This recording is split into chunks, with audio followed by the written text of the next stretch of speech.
Comment espionner tes concurrents sur Facebook Ads? Tu te demandes quelle est la stratégie publicitaire de tes concurrents? Qu'est-ce qu'ils utilisent comme publicité? Combien ils ont dépensé dessus? Quel texte ils utilisent? Et même sur quelle page de destination est-ce qu'ils redirigent? Eh bien, bonne nouvelle, parce qu'il y a une plateforme gratuite que tout le monde peut utiliser qui va te permettre d'avoir toutes ces informations. Si tu ne la connais pas, c'est la bibliothèque publicitaire de Facebook Ads. Et aujourd'hui, je vais te donner toutes les bonnes pratiques et conseils sur comment l'utiliser comme il faut pour que tu puisses l'utiliser à son plein potentiel. Après ça, tu pourras espionner n'importe quelle marque. Je considère cet outil comme l'un des plus puissants que Facebook ait créé jusqu'à aujourd'hui, donc je te conseille de bien rester jusqu'à la fin si tu veux pouvoir en profiter aussi. D'ailleurs, avant de commencer, je te fais remarquer que si t'es pas abonné à cette chaîne YouTube et que tu veux pas rater de futurs conseils sur Facebook Ads, eh bien tu peux t'abonner à la chaîne pour voir les prochaines vidéos. Tout d'abord, la première chose à faire, c'est de vous rendre sur la bibliothèque publicitaire. Donc pour cela, vous allez écrire bibliothèque publicitaire Meta ou Facebook, comme vous voulez, et vous allez appuyer sur le premier lien non sponsorisé, donc bibliothèque publicitaire. Une fois que vous arriverez sur cette page, vous avez plusieurs moyens de faire. Donc, tout d'abord, vous allez devoir renseigner le pays dont vous voulez voir la diffusion des publicités. Ça peut être France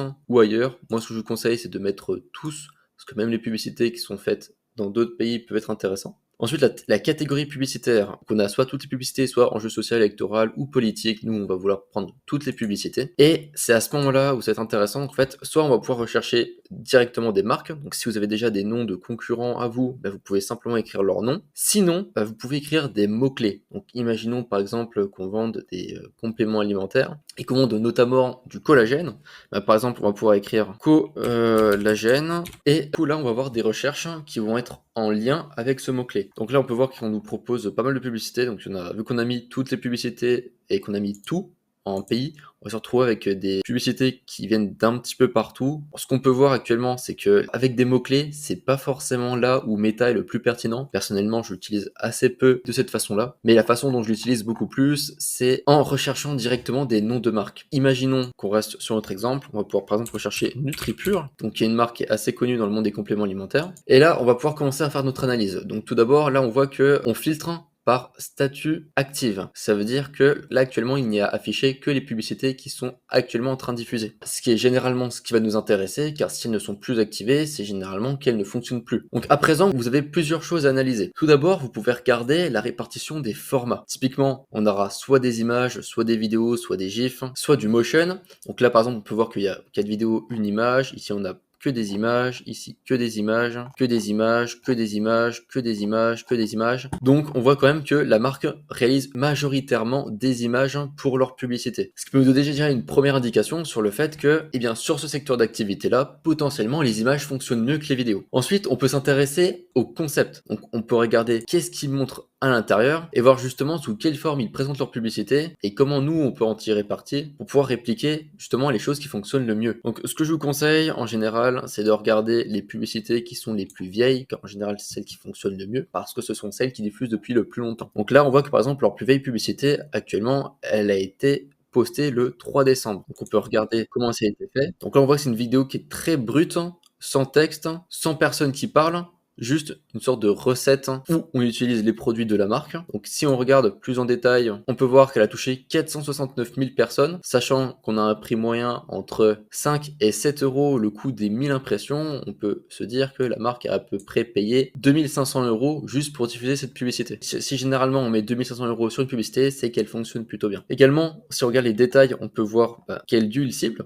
On voit qu'il cible la Belgique, la France, le Luxembourg. On peut voir la tranche d'âge, donc entre 18 et 65+, le genre tous, donc les hommes et les femmes. Et ici on a même le détail de répartition. On sait pas forcément ce qui est le plus intéressant, mais c'est toujours bien de le savoir. Typiquement, ça peut nous permettre de savoir quelle est la tranche d'âge qui est le plus touchée, et donc sûrement celle qui achète le plus chez la marque. Ensuite, on a des informations à propos d'annonceurs, donc là on voit juste que c'est NutriPure, et bénéficiaires et payeurs, on voit que ce sont les mêmes. Donc vous pouvez faire ça sur les 10 dernières pubs actives qu'ils font. Là, on voit typiquement qu'on est sur un tout autre format, donc avec un format UGC. Du coup, c'est une personne qui va présenter les produits sous format vidéo, en se montrant, en filmant le produit en action, et en regardant ainsi de suite comme ceci, vous allez pouvoir déterminer des trends de ce qui fonctionne le mieux, vous inspirer de leur hook, qu'est-ce qu'ils mettent à l'intérieur de leur publicité, qu'est-ce qu'ils utilisent en call to action pour ramener les personnes sur leur site. Une autre chose que vous pouvez analyser ensuite, c'est où est-ce qu'ils redirigent les personnes. Donc typiquement, si on appuie sur acheter, où est-ce que ça nous renvoie? Là, on voit que ça nous ramène sur la page produit, mais ce n'est pas toujours le cas, donc c'est intéressant pour chaque pub de regarder où est-ce que ça redirige. Ce que vous pouvez faire ensuite, est également regarder les textes qui sont utilisés dans les publicités. Là, on va être sur des phrases qui vont intéresser la personne, puis des bullet points, donc ça c'est très très fréquent, à peu près toutes les marques le font. Vous pouvez aussi regarder qu'est-ce qu'ils mettent en termes de titre. Là, on voit que c'est juste le nom de la marque, ils n'utilisent pas de description. Donc, on peut regarder un peu toutes les publicités comme ça. Donc, on voit que notamment pour le titre, c'est souvent juste le nom de la marque et qu'on a quelquefois une description qui est ajoutée, avec quelquefois des textes qui sont un petit peu différents, mais on voit quand même que le pattern se